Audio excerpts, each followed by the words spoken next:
I don't even know where to begin, because disappointment doesn't start loudly. It doesn't crash into your life all at once. It settles in quietly, like dust you don't notice until everything feels dull. One day you wake up and realize you've been carrying this weight for so long that you forgot what it felt like to stand up straight. And the worst part is knowing that the weight isn't coming from the world, it's coming from me. No words can describe how disappointed I am with myself. And yet here I am, trying to find words anyway, because silence hasn't helped. Ignoring it hasn't helped. Pretending I'm okay hasn't helped.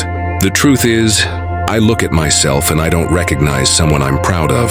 I see someone who had potential once. Someone who made promises to themselves.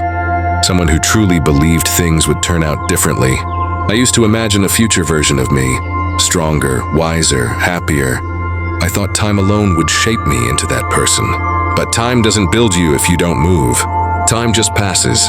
And now I'm standing here, older than I thought I'd be when I still felt this lost. Wondering where all those years went. What hurts the most isn't failing once. It's failing in small ways every day. It's knowing I could have tried harder, that I could have been more disciplined, that I could have chosen differently.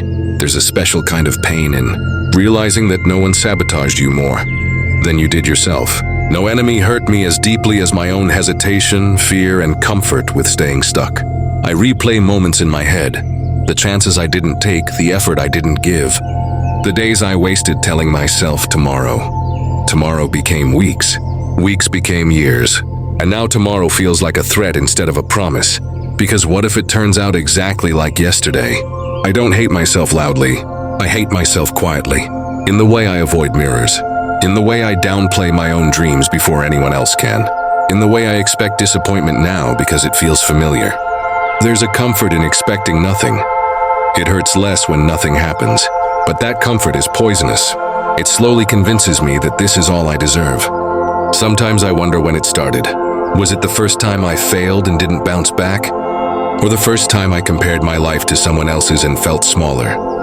Or maybe it was when I realized that effort doesn't always lead to success, and I got tired of trying without guarantees. Somewhere along the way, I stopped believing in myself. Not dramatically, just quietly, gradually, until belief felt embarrassing. I watch other people move forward with their lives, careers, relationships, achievements, and I try not to be bitter. I try to be happy for them, but there's this voice in my head that keeps asking, why not me? And another voice that answers, because you didn't do enough. That second voice is louder. It always sounds sure of itself. I carry guilt like it's part of my identity. Guilt for wasted time. Guilt for disappointing people who believed in me. Guilt for knowing I could do more and still choosing rest over risk. Every compliment feels undeserved. Every failure feels confirmed. Like proof that the worst things I think about myself were right all along. What scares me is how normal this feeling has become. I remember a time when disappointment felt sharp, when it hurt enough to make me want to change. Now it feels dull, like background noise, like something I just live with. And that numbness is terrifying, because pain at least means you still care.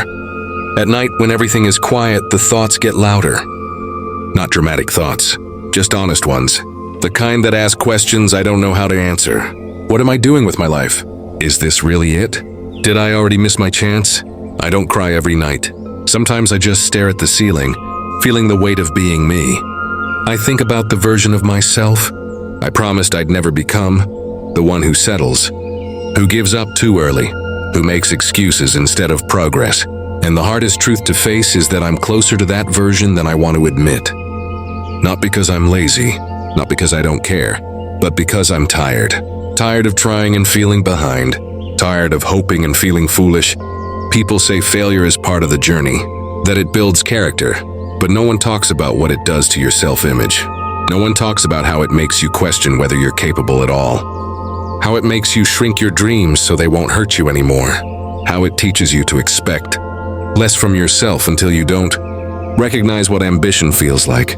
I don't think I'm worthless. That's the strange part. I know I have something in me. I know I'm not empty. And maybe that's why this hurts so much. Because being a failure would be easier if I truly believed I was nothing. But I don't. I believe I'm someone who didn't live up to their own expectations. Someone who knew better and still didn't do better. There's a difference between being behind and feeling left behind. Being behind means you're still on the path. Feeling left behind feels like the path moved on without you. And standing still long enough makes you wonder if you even deserve to move forward anymore. I try to be kind to myself. I really do. I remind myself that life isn't a race, that everyone moves at their own pace. But those words feel hollow when I'm alone with my thoughts. Because deep down I know I'm not disappointed because I'm slow. I'm disappointed because I stopped. And maybe the most painful realization is this: I don't need anyone else to call me a failure. I already do that to myself. Every day, quietly, relentlessly, in ways no one else can hear. I don't know how this story ends yet. I don't know if this disappointment will turn into change, or just another layer of regret.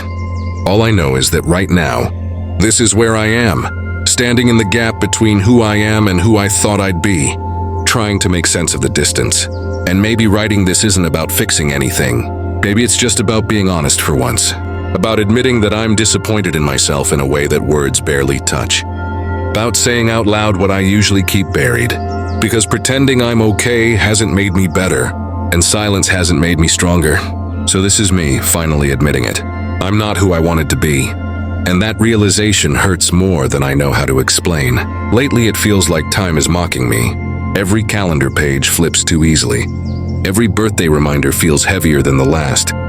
People talk about how fast time goes as if it's exciting, but to me it's terrifying. Because time isn't just passing, it's leaving me behind, and I'm standing still, watching my own life drift further away from the version I thought I'd be living by now. I scroll through my phone and see people I grew up with becoming things I once dreamed of becoming.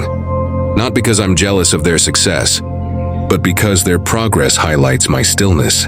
They moved forward, I paused, and the pause lasted longer than I ever meant it to. Long enough that restarting now feels humiliating. Long enough that trying again feels like admitting how much time I wasted. There's this shame that comes with falling behind that no one really prepares you for. It's not loud. It doesn't scream at you. It whispers. It tells you not to talk about your goals anymore because you never followed through last time. It tells you to laugh when people ask what you're doing with your life, even though the question cuts deeper than they realize. It convinces you that silence is safer than honesty. I've mastered the art of seeming fine. I know how to nod at the right moments, how to joke about being lost like it's charming instead of painful. People think I'm relaxed. They think I'm just taking life slow. They don't see how heavy it feels to carry unfulfilled potential around like a secret everyone can somehow sense. What hurts isn't just where I am. It's knowing where I could have been, knowing that some doors didn't close because they weren't meant for me. They closed because I didn't walk through them when they were open. I wasn't brave enough. I wasn't disciplined enough. Or maybe I was just scared of finding out that trying my hardest still wouldn't be enough. I tell myself excuses sometimes. I say life was hard. I say circumstances weren't fair. And some of that is true. But deep down, I know I leaned on those truths too comfortably. I used them as shields against responsibility, against accountability, against the uncomfortable reality that effort delayed too long becomes regret. There's a special loneliness that comes with feeling like a failure. It isolates you even when you're surrounded by people. Because how do you explain this feeling without sounding ungrateful? How do you admit you're disappointed in yourself without someone trying to cheer you up with words that don't touch the problem? I don't need reassurance that I'm doing my best. I know when I'm not. And that honesty hurts more than criticism ever could. Sometimes I imagine what it would feel like to start over completely. New place, new name. No one knowing my past attempts, my unfinished plans, my quiet failures. Just a clean slate where I could pretend I'm someone new. But even in that fantasy, I'm still me. I still carry the same habits, the same doubts, the same fear of commitment to a version of myself I'm afraid I can't maintain. The truth is, I don't trust myself anymore. Not fully. I don't trust that if I set a goal, I'll stick to it. I don't trust that if I get another chance, I won't waste it. And losing trust in yourself is one of the most painful losses there is, because there's no one else to blame. I think about the younger version of me sometimes. The one who believed effort automatically led to results. The one who thought passion alone could carry them through. I wonder what they'd think if they saw me now. Would they understand? Or would they be disappointed too? That thought alone makes my chest feel heavy.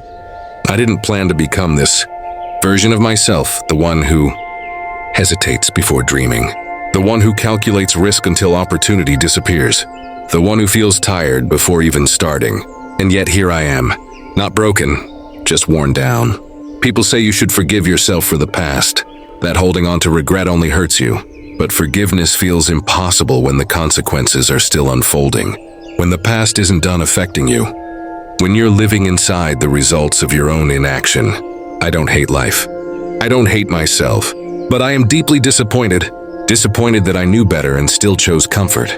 Disappointed that fear had more control over me than belief. Disappointed that I waited for confidence instead of building it. And maybe the scariest part is realizing how easy it is to keep going like this. To let years continue passing quietly. To normalize dissatisfaction. To wake up one day and realize that this feeling, this disappointment has become permanent. I don't want that. But wanting isn't enough. I'm stuck in this strange space between awareness and action.